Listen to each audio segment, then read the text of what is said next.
Good evening, guys. It is Thursday, July 29th. When I say guys, I feel I need to explain this a little bit more. There will be other people on this channel eventually, probably not till I get back to college. There will be Falconic, there will be Averacity, and there will be Richie Rich, until he okays me to use his real name. Until then, I'm just going to use his alias. You know, aliases are a funny thing. I do actually have an alias. It's CS Voltage. If you Google that name, you will find a whole bunch of stuff I've done, because I feel like sharing my knowledge with you YouTubers who we love so much is a good thing. It broadens the world's community, which is what we aim to do, to decrease world suck. But seriously, if you don't want to give out your name to people on the internet, that's probably a good thing, and it probably means you're not an idiot. Don't use an alias if it's, buying something necessarily, like Amazon. These are legitimate businesses that need to know your actual information. Using an alias there is not only unnecessary and a hassle, it's also a felony. Don't do that. So, I'm in the basement today. Otherwise known as the library, as half my family likes to call it. I like calling it the library because it's got a lot of books. My sister and mom call it the rec room, which is odd to me because most of the books, my mom's. So why isn't she calling it the library? I don't know. But I'm in here because I'm reading, and I like to read. I have read more books this summer. Right now, I am reading Stardoc by S.L. Veal. Link for you in the doobly-doo. You can check out the description on Amazon. As recommended to me by my roommate. The reason I've done so much reading this summer is because of my job. I'm a belayer for a rock climbing wall, which means if you don't know what belaying is, I'm the guy on the other end of the rope. The rope attaches to you in a harness, goes up, and then back down, and it attaches to me in a harness, so that if you fall, I'm on the other end to counterbalance you. A lot of trust, very cool job, a lot of fun, spend some time out in the sun, get a nasty farmer's tan. But on the upside, when there's no one to climb the rock climbing wall, I have a lot of free time.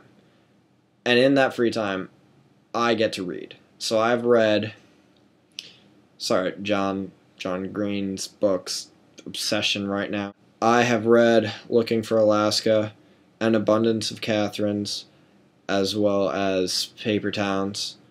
So now that I've said it, I realize that 3 of John Green's books doesn't seem like a whole lot. So I should probably mention that there are other things I've read this summer. I reread one of the Halo books. I listened to a couple audiobooks.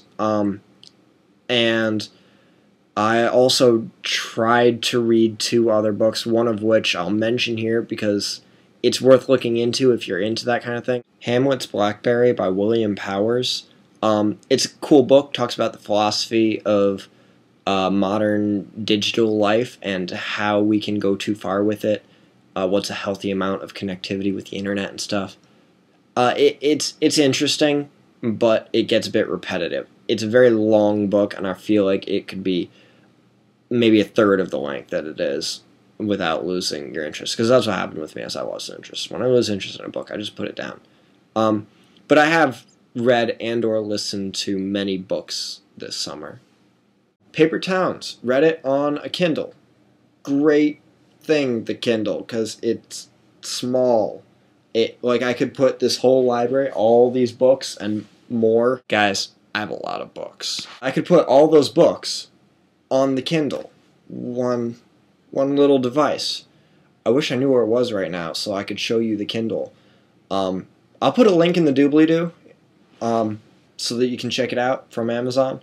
Proprietary stuff. I don't like proprietary. I like open source. But you know what?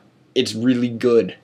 It's expensive initially, but when you're done with the expensiveness, you get to put all your books on it and not have a whole room full of them.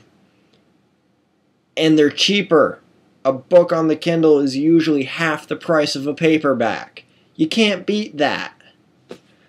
So, I recommend getting a Kindle if you've got money. There's also an e-reader from Borders, the Sony e-reader. And there is also the iPad, which has books.app on it, so you can read ebooks there too. Ebooks are a great thing. Cheap and condensed. Downside, you cannot loan an ebook to someone. I've tried. It doesn't work. Once you've bought it, it's on your device, registered to your account. Something like this. This is very convenient because I can go, here you go, Steve, or Mike, or Rich, and they can read it. I wouldn't give it to Steve. He gave it to me. That'd be stupid. Unless I was returning it. But I probably wouldn't return it to him because I think he got this copy special for me because he's already read all of them. Where I work, you may ask, where do I do this amazing rock climbing? Especially since in my previous video I stated that there's nothing in Vermont. I may have exaggerated a little bit. Because guys, there is stuff in Vermont. There's amazing stuff. There is my job. America's #1 family resort. That's the byline for Smuggler's Notch Resort. It's a great place. I'm still in my work shirt because I just got back. See? Smuggler's Notch. Fun. We have rock climbing walls. We have pools. We have tennis courts. We have hikes. We have climbing up waterfalls with the water falling down on you while you're in the rope so you don't die when you fall because the water pushes you off. There's great stuff. There's camps. You can rent a timeshare. There's condos. You can rent a condo apartment thing for like just a weekend. I like it. They hired me. You know, getting hired is a big deal right now, especially for a teenager. There are so many people and not so many jobs I'm discovering. Guys, send me video responses, put comments, let me know if you've had trouble finding jobs. And you know what? If you know that there's an opening for a summer job, let us know in the comments, and that way other teens in your area looking for jobs can find one, because finding a summer job as a teenager is a pain in the butt. I know, I did it. I didn't like doing it. So one of my friends, after watching my last video, suggested that I talk more about Lake Champlain because she knew stuff about it that I didn't know she knew. Lake Champlain has some cool stuff on it. There is the Ethan Allen, which is a boat that goes out onto the lake, and there's fine dining on it, and there's nice music while you eat. Meanwhile, you're sailing around the lake at night, and you can see Plattsburgh, New York, and Burlington, Vermont, and Winooski, Vermont, and they're all nice and lit up and pretty from the water side. And then they go off into some coves where it's nice and quiet and you can relax. I've never been on these. I went on a brief daytime tour of the lake. One of the things that they did on the tour that I was on was looking for Champ.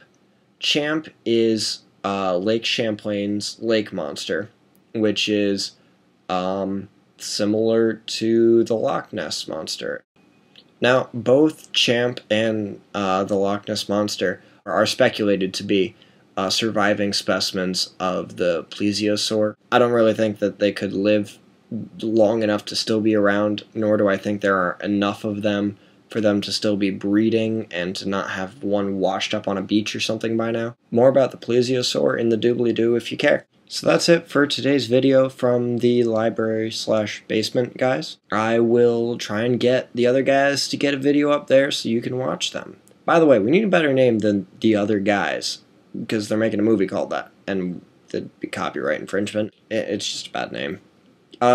Suggestions for the name in the comments, thanks, and I'll see you guys another day.